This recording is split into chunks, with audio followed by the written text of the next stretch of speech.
Well, I'm very competitive, and I never have enough. But I have to say that in that time and now and in the moment last year, I was giving a lot of credit because I value where I was. I think when you're in the highest level of a sport, of elite, you put a lot of pressure on yourself. I think we have. That is what happened to the section of Roland Garros tickets tied to Alex Eala's projected court schedule the moment she confirmed her main draw spot and the French Open 2026 bracket went public. Not the full stadium, not the final. The early round courts, gone within hours. Tournament directors have seen this before. Dubai saw it, Indian Wells saw it, Madrid saw the gate management situation last week and quietly doubled security staffing for her matches. This is not a rumor. This is operational logistics responding to a real crowd phenomenon that the WTA did not fully anticipate when Eala cracked the top 50. Paula Badosa found out about the draw the same way everyone else did, publicly. On a Tuesday morning, her name, Eala's name, same bracket. Badosa has beaten top 5 players on clay this season. She is dangerous, experienced, and playing in front of her own continent. None of that changes what she saw when she checked who is generating the most ticket traffic at a tournament she is supposed to own. I love this sport, but of course there's one moment in your life that it becomes also a job. Yeah. And the crowd goes insane and the clay statistics become irrelevant. Subscribe before this story gets any bigger, because it is getting bigger by the day. Paris is stunned, and the tournament has not even started. The French Open main draw has 96 players in the women's singles bracket. Eala is one of them. Not because someone handed her a wild card, not because a tournament director made a phone call, because her ranking put her there and her results this season earned every point behind that number. That is the part the casual viewer misses when they see the crowd footage and assume this is just a popularity contest. The ticket sellout is the visible symptom. The actual story is what produced it. Go back 14 months. Eala was ranked 139 in the world. She was a promising name on the WTA circuit, someone the tennis community watched with interest, but not yet with urgency. The Philippine fanbase was already loud.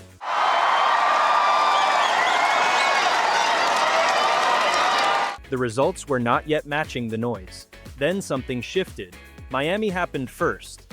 Iga Swiatek, 4-time French Open champion, world number 3, walked onto the court expecting a manageable quarterfinal. She left having lost to a 20-year-old who had no business winning that match on paper and every intention of winning it in practice. The scoreline was not close in Eala's favor. It was decisive. Swiatek did not have an off day. Eala simply outplayed her. The tennis world took notice. Not the Filipino fanbase, the tennis world. So Emma needs to be in charge. She's old enough to know what she should be doing and surround herself with people and then trust in them. Analysts who had been politely interested suddenly became genuinely curious. What followed was not a one-tournament spike, it was a sustained climb. Dubai came next on the timeline that matters. Eala arrived ranked 40th in the world. She reached the quarterfinals of a WTA 1000 event. But the result was almost secondary to what happened in the stands and outside the gates. Fans arrived hours before her matches. Security briefings were adjusted. Tournament scheduling conversations quietly included her name in ways that had nothing to do with her seeding and everything to do with crowd management. Alex is someone I get along very well with on and off the court. Again, another physical battle, but A photographer who had been covering the tour for close to 2 decades stood courtside and said the atmosphere around her arrivals reminded him of something he had not seen since the early Federer and Nadal years, when fans would reorganize their entire day around a practice session.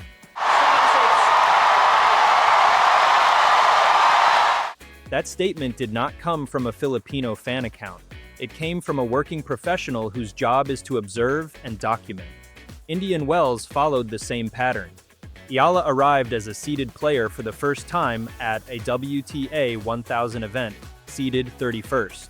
She came back from a 4-5 deficit in the third set against Diana Yastremska in a match that finished close to midnight local time. Yastremska had broken for 5-4 in the deciding set. Most players in that position at that hour against that opponent do not come back. Eala broke back and took the next 2 games. The crowd inside the stadium at midnight was louder than it had been at noon. Coco Gauff beat her in the round of 32. The scoreline was not kind, but Gauff's post-match comments were more revealing than the score. She acknowledged the crowd. She acknowledged what Eala was doing for the sport's reach into new demographics. And yeah, thank you guys so much for the support, and see you guys on Sunday. A top 5 player choosing to speak about an opponent's fan base after a comfortable victory is not a routine press conference moment. It means something registered. Then came the clay season. And here is where the narrative becomes genuinely complicated, because the French Open is not Indian Wells. Roland Garros is not Dubai. The surface changes everything, and Eala's clay record coming into this season was a legitimate concern, not a media invention. In 2025, her clay win-loss record was 2-4. She lost in the round of 128 at the Italian Open. She lost in the round of 128 at the French Open itself. The surface exposed something specific in her game.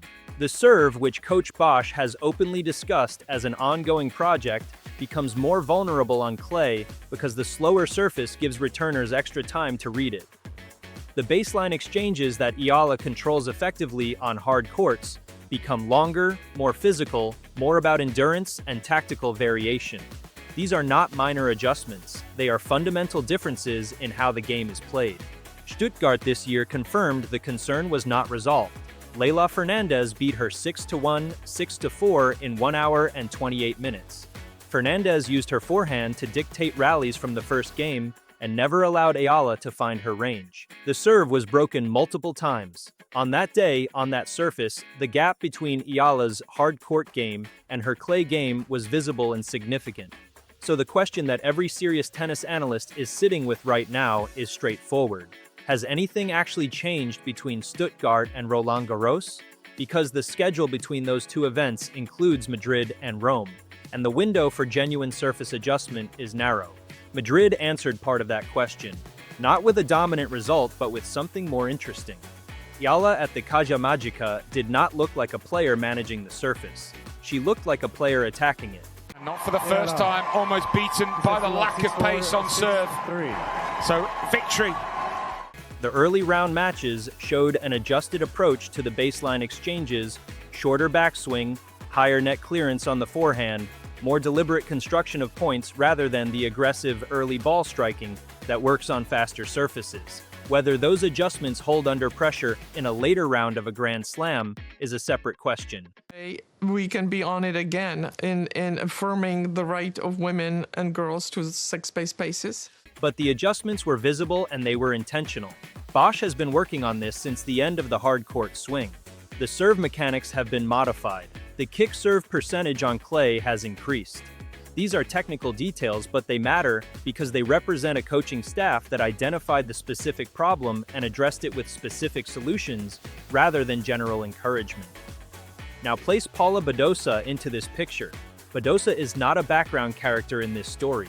She is a central figure, and the framing of her being stunned is not dramatic exaggeration dressed up as analysis. But I have to say that in that time and now and in the moment last year, I was giving a lot of credit because I value where I was coming. It is a concrete description of a very specific competitive situation. Badosa is Spanish. Clay is her surface. Roland Garros is the tournament where her ranking, her game style, and her home continent advantage converge into the best version of her competitive circumstances. She has beaten top 5 players on clay this season. Her movement on the surface is among the best in the women's draw. Her tactical intelligence in slow court exchanges is the product of years spent developing exactly this game for exactly this tournament. She is the player who is supposed to own this moment. Instead, she is sharing it. Not equally, not even close to equally. The ticket data tells that story more clearly than any ranking comparison. When the French Open 2026 draw confirmation circulated and Eala's name appeared in the bracket, the search traffic for Roland Garros tickets spiked. The early round court assignments tied to Eala's projected schedule moved faster than draws of this profile typically move at this stage of the event calendar. Badosa has never experienced this particular dynamic. She has played in front of hostile crowds. She has played in front of indifferent crowds. She has played in front of passionate crowds when the stadium is full of Spanish supporters. What she has not done is walk onto a Roland Garros court where the neutral fans in the building have already made a collective emotional decision about who they are watching, and it is not her. That is a psychological variable that does not appear in any statistical model. It is also a variable that has visibly affected experienced players before. Does really well, and I think there's a lot of things that make her opponents feel very uncomfortable. The crowd energy at Eala's matches has rattled opponents who were technically superior on the day. It does not guarantee outcomes. It absolutely influences them. The bracket situation adds another layer. Badosa's path to the second week at Roland Garros now runs through a section of the draw where Eala is a legitimate threat to reach the round of 16 or beyond. Of course, we have to mention Alex Eala, the incredible fandom coming, across the globe, especially from the Filipino community. So that is not a prediction. It is a probability calculation based on ranking, recent form, and the specific draw configuration. Badosa would have to be either in denial or very deliberately managing her focus to look at that bracket and feel entirely comfortable. Her coaching team is not in denial. They watched Madrid, they have the match data from Eala's recent clay sessions. They understand that the serve vulnerabilities are real and exploitable. A player of Badosa's caliber, with her return game and her ability to extend rallies and construct points patiently, is exactly the profile that has historically given Eala problems on this surface. But strategy sessions happen before the match.